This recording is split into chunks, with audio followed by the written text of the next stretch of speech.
एक समय जैसे परमात्मा की लीला में लिखा हुआ है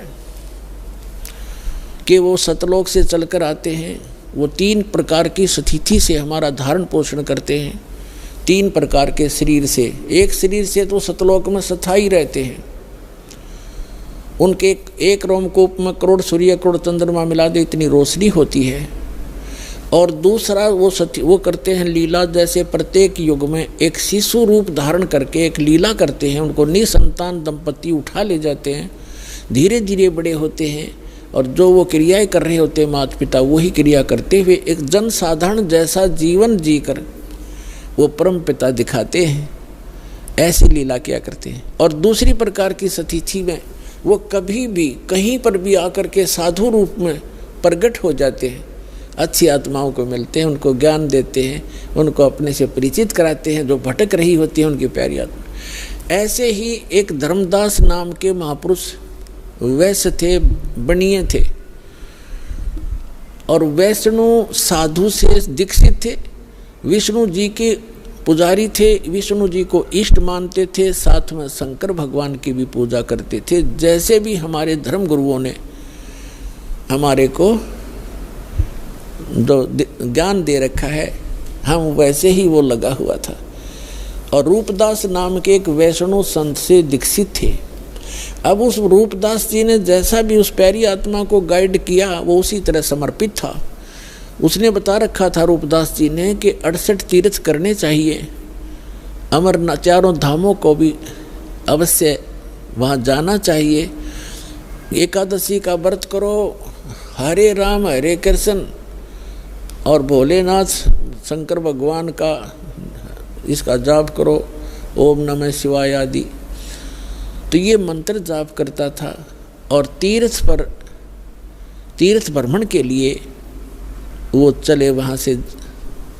जब भगवान उनको मिले उस समय लगभग 80-82 वर्ष की उम्र थी, 85 वर्ष की उम्र थी धर्मदास जी की। तीर्थ यात्रा पर गए हुए थे मथुरा के तालाब में, जहाँ भगवान, जैसा कि हमारे धर्म गुरुओं ने बता रखा था कि यहाँ श्री कृष्ण गौ चराया करते थे, इस सरोवर में नहाया करते थे, गौओं को पानी पिलाया करते थे। तो उस श्रद्धा से सभी वहाँ उस तीर्थ पर जाते हैं और फिर गिरिराज के चक्कर लगाते हैं। अपने आत्माओं, ये भोली आत्मा ये तो कहती हैं कि रामपाल तो हमारे देवी देवताओं को, धार्मिक तीर्थों को जो है सब अच्छे नहीं बताता।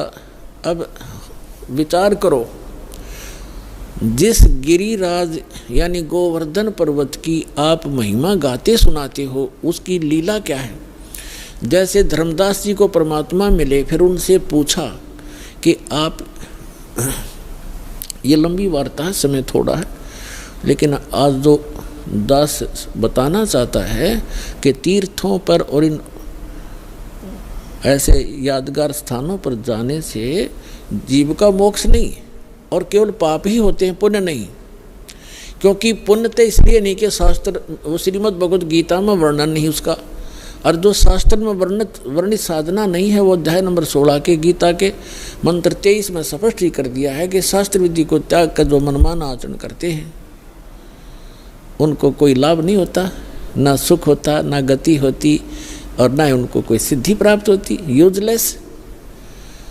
तो धर्मदास जी को परमात्मा एक जिंदा महात्मा के रूप में मिले।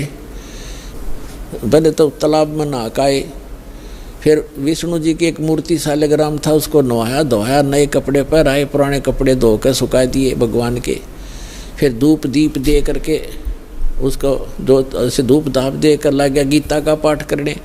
परमात्मा निकट से बैठ के 20-30 फुट की दूरी, 50 फुट की दूरी पे, और ध्यान से सुन रहे हैं, जैसे बहुत अच्छा लग रहा है। धर्मदास जी ने भी उस दिन एक अध्याय करा करता पाठ था, उस दिन 4-5 मोटे से 4-5 अध्याय सुना दिए। ये जान करके ये सामने बैठा एक मुसलमान हमारे धार्मिक ग्रंथ ज्ञान से कितना प्रभावित है। जब सारा कुछ सुना लिया, जब भगवान निकट आकर बैठ गए और कहा, हे महात्मा जी, मैं भटकी हुई आत्मा हूँ। देखो पुण्यात्माओं, हमारे पिता ने हमारे तक पहुँचने के लिए कितना कैसे छल-छीदर करने पड़ते हैं, क्योंकि काल ने हमारी इतनी बुद्धि खराब कर दी इस गलत ज्ञान से, और यह झूठे सुख में इतने रंग दिए। ब्रह्मा विष्णु महेश को इष्ट मानकर हमारी पूजा में, इनकी पूजा में दृढ़ कर दिए। तो अपने आप को एक दास कहते हैं, अज्ञानी कहते हैं, और उस जीवात्मा को विद्वान कहते हैं, महापुरुष कहते हैं और महाराज कहते हैं, क्योंकि वो वैष्णव परंपरा से दीक्षित हो गया था और चौथे आश्रम में चल रहा था, संन्यास ले चुका था लगभग, यानी संन्यास का मतलब भगवान की भक्ति में ही ज़्यादा रहता था। तो उसको कहते हैं भगवान के, हे महाराज जी मुझे कुछ ज्ञान सुना, भक्त आपका बहुत अच्छा ज्ञान लग रहा था मुझे, लेकिन मैं समझ नहीं पा रहा था। तो फिर लगा धर्मदास जी ने बताया कि 68 तीर्थ करने चाहिए, रामकृष्ण का जाप करना चाहिए, ओम नमः शिवाय का जाप, यानी भगवान शिव की भक्ति करनी चाहिए। तो भगवान ने कहा कि मुझे आप अपना दीक्षा दे दो, मुझे मैं कुछ भक्ति कर लूँ। तो धर्मदास जी ने कहा कि मैं दीक्षा देने का अधिकारी नहीं हूँ और ऐसे कोई दीक्षा देने से कोई लाभ नहीं होता, मैं आपको अपने गुरुजी रूपदास जी से मिला दूंगा, आप उनसे दीक्षा ले लेना।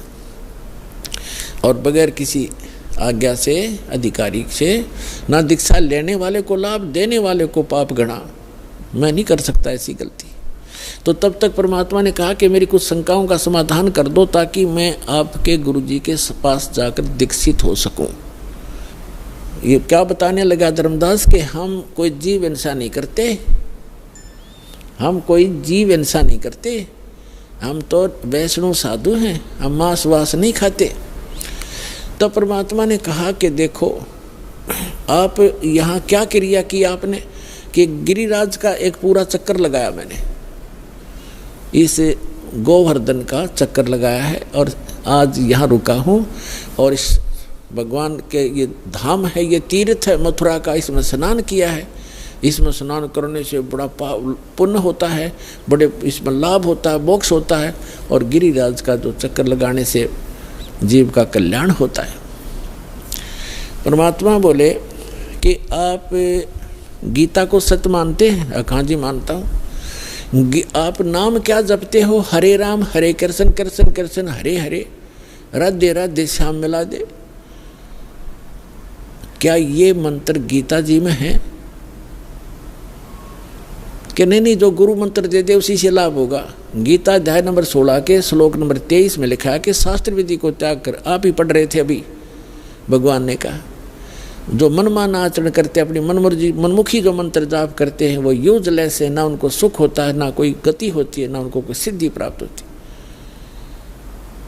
आप तो गीता को पढ़ते हो, करते हो इसके विपरीत हो, आप विधान तोड़ रहे हो।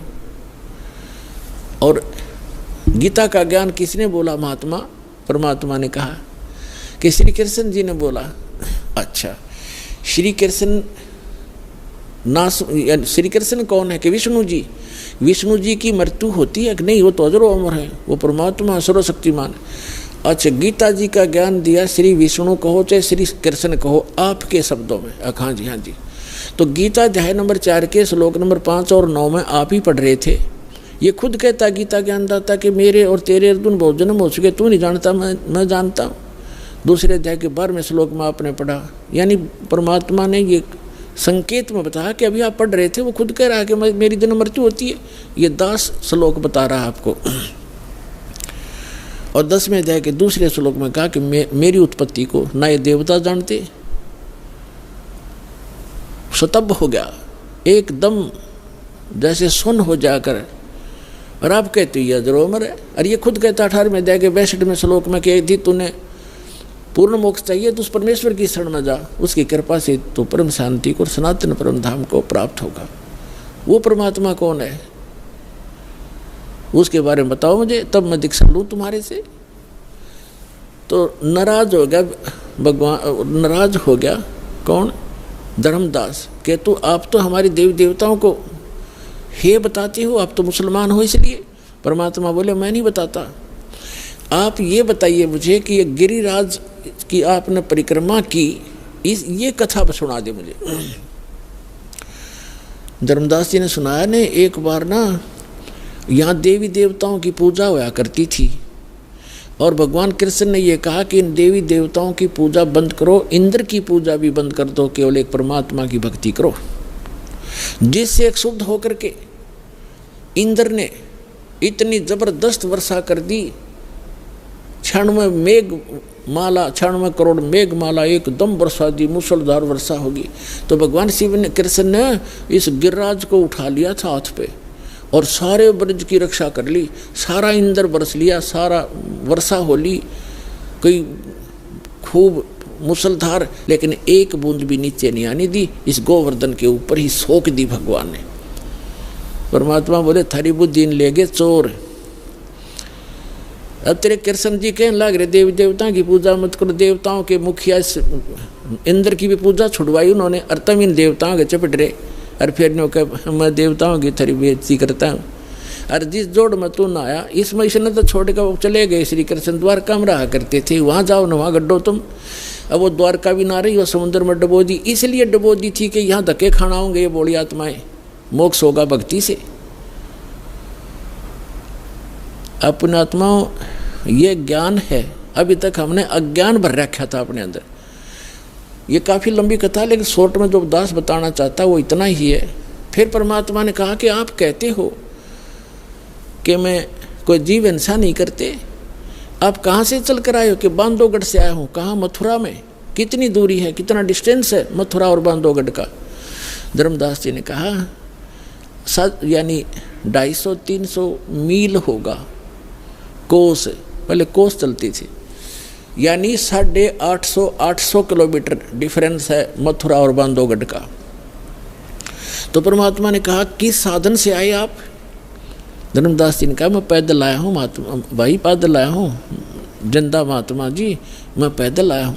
तो परमात्मा ने कहा वहाँ से लेकर इस मथुरा तक आपने कितने जीव मार दिए, गिनती नहीं हो।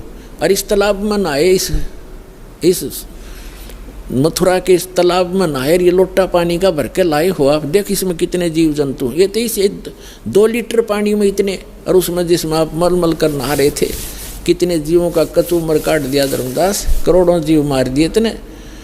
और इंतजार तुम कहते हो मोक्ष होगा, तुम तो पाप के भागी होगे। पृथ्वी ऊपर पग जो धारे है, करोड़ जीव एक दिन में मारे। कहते 70 ब्राह्मण की है हत्या, जो चौका तुम देवो नित्या। ब्राह्मण संस हत्या जो होई, जल स्नान करत हो सोई। अब जैसे आपके शास्त्रों में कहा है कि ब्रह्म हत्या का पाप बहुत भारी होता है, जीव हिंसा ब्रह्म, और जैसे जीव हिंसा ब्रह्म का होता है, वैसे भक्त को मारा जाए और जीव हिंसा होती है। तो कहते एक जो तुम ये खाना बनाने से पहले मिट्टी और गोबर से वो स्थान लीपा जाता था, और कहते हैं आपने जो ये चौका लीपा है जहाँ रोटी बनानी थी, इतने पोर्शन में 1000 करोड़ जीव मार दिए।